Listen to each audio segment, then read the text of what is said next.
ما تيجوا نخرج؟ مش النهارده الخميس؟ تعالوا كده كلنا نخرج. هنخرج نروح فين؟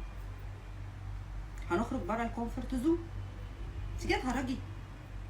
لا والله ما جايه هرج ولا حاجه. انا قلت فرصه النهارده الخميس والناس بتخرج، فاحنا كمان نخرج بره الكومفورت زون. ما هو انا عندي كومفورت زون، وحضرتك عندك كومفورت زون، وهو عنده كومفورت زون، وكلنا عندنا كومفورت زون. هتقولي لا انا ما عنديش. لا انت عندك وانت ما تعرفش. طول ما انت بتلاقي شعور معين انت بترتاح فيه، او تفاصيل معينه انت بترتاح فيها وحسيت فيها انك خلاص هي دي، ده كومفورت زون. طب انت عايزاني اطلع من حاجه مريحاني؟ لا يا سيدي مش كده. انا مش يعني، هو في حد بيحب ان يطلع بره حاجه مريحاه؟ خدها كده بشفشه بالهداوه. بص،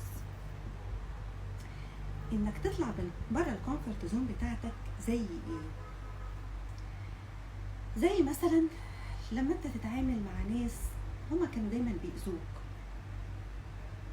واقول لك طب ما تتعرف على ناس جديده.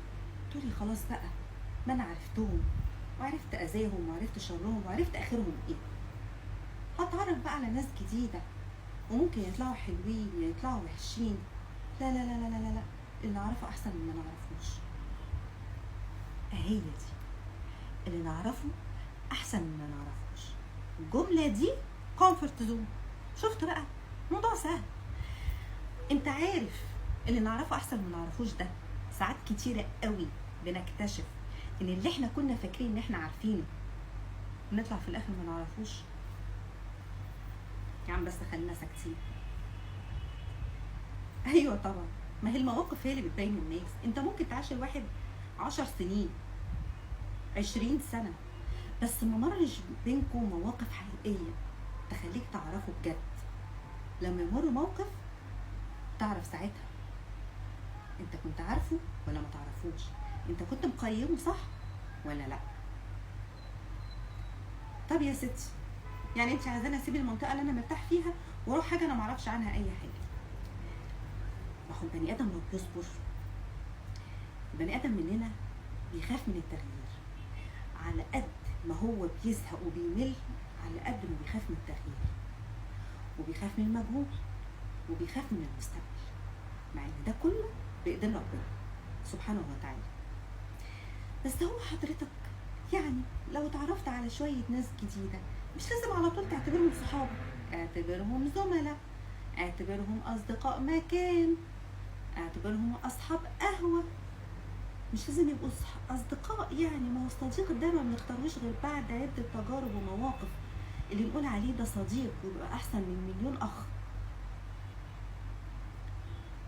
بس اتعرف على ناس جديده، اخرج بره الدايره اللي كانت هي اصلا بتاذيك وانت اتعودت على اذاها. اخرج بره، شوف ناس تاني، يمكن تطلع بناس حلوه. اخرج بره الكومفورت زون دي. شغلك انت ممكن تكون مش مرتاح فيه ومش محقق اللي انت عايزه، ومش هي دي الشغلانه اللي كان نفسك فيها، والبلد ما فيهاش شغل والدنيا مقفله وما اعرفش ايه، وانا خلاص بقى ارتضيت، وانا لسه هدور على شغل تاني، ما انا ياما دورت، وانا لسه ما اعرفش ايه، ده انا سني كبر، ده انا ده انا ده انا ده انا ده انا ده. طب لو قلنا مثلا انك ممكن في شغلك ده عشان تخرج بره الكومفورت زون،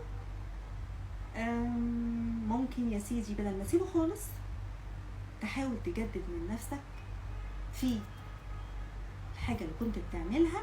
ممكن تحاول تجدد فيها، تعملها بطريقة تانية، تغير من روتينك في شغلك اللي بتروحه كل يوم.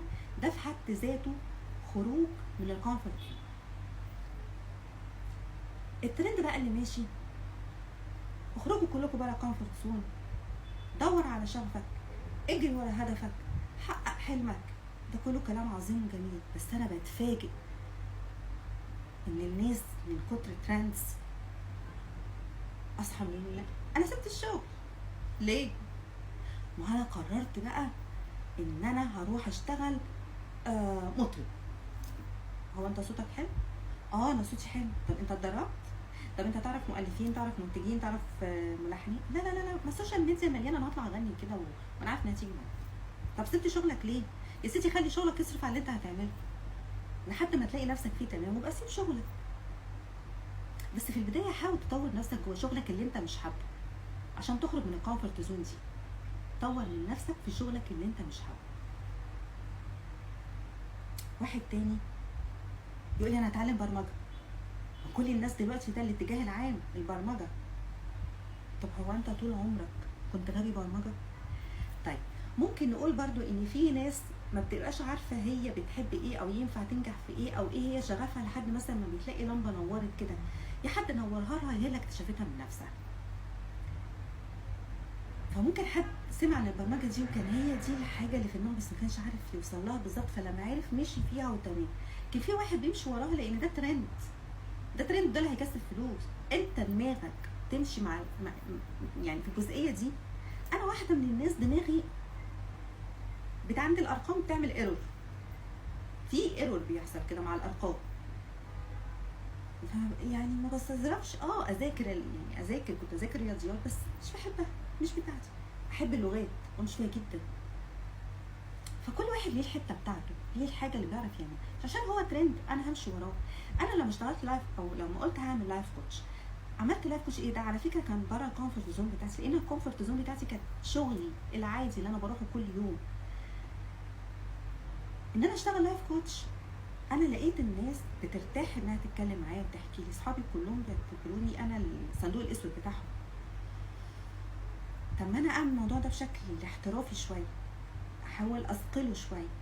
فعملت لايف كوتش ولقيت نفسي فيه، لان زي ما قلت لكم فيديو قبل كده، اللايف كوتش يسمع وما يتكلمش وانا اجيد الانصات، فاستهواني. حد تاني كان قال لي انت بتعرفي تشرحي حلو. قلت لهم لا انا ما بعرفش اشرح حلو، انا اصلا مش غاويه تدريس، انا اتعرض علينا اشتغل مدرسه وانا ما رضيتش يعني في مدارس خاصه. قالوا لي لا ازاي انت بتعرفي تشرحي كويس قوي. كان صديق عزيز هو اللي قال لي الكلام ده، وقال لي الحاجه دي فيكي من زمان. قلت له لا، هو صديق واخ كمان. وكان الدكتور بيديني في الماجستير قال لي انت بتعرفي تشرحي، فحاولي تاخدي كورس وتبقي ترينر. اخدت الكورس وفعلا لما ركزت مع نفسي لقيت ان انا عندي الملكه دي، ان انا بعرف اشرح. هي دي. بس هل انا سبت شغلي؟ لا، بجتهد بجانب شغلي. الحاجات دي على فكره عايزه وقت وعايزه مجهود وعايزه ان ذهنك يبقى صافي، بس مش عايزه انك تسيب شغلك، مش عايزه انك فجاه في يوم وليله تقرر انك تنهي كل حاجه وتعمل. لا، الكومفورت زون انك تطلع براها، هو زي ما قلت لك في البدايه، انت ممكن تطور من نفسك جوه شغلك اللي انت مش حابه، ممكن تعمل شغلك اللي انت مش حابه بطريقه جديده، فانت كده بتخرج بره الكومفورت زون. الخروج بره الكومفورت زون هو خروج عن المعتاد اللي انت اتعودت عليه، عن الراحه اللي انت حاسس بيها طول الوقت. ما دام دخلت منطقه حسيت فيها بالراحه مبقاش فيها اي حاجه، يبقى انت كده جوه الكومفورت زون. حلو، ادخلها كاستراحه محارب. بعد مثلا ما تكون مريت بحاجات كتير قوي انت محتاج ترتاح، ادخل اقعد شويه في الكومفورت زون بس ما تطولش. لازم تخرج بعديها. ما هي الحياه كده، احنا لازم طول الوقت نفضل ندور ونفضل نعمل ونفضل نشوف وندور على حاجات جوانا وندور على شغف وندور على هدف. لازم ندور جوانا على حاجات كتير، ومش شرط في الحياه العمليه، في الحياه الشخصيه كمان. ما انت ممكن في علاقتك بزوجتك وبابنائك يجي عليك فتره تبقى حاسس بيها فتور. ليه؟ لان خلاص هو الوضع اللي انت مرتاح فيه.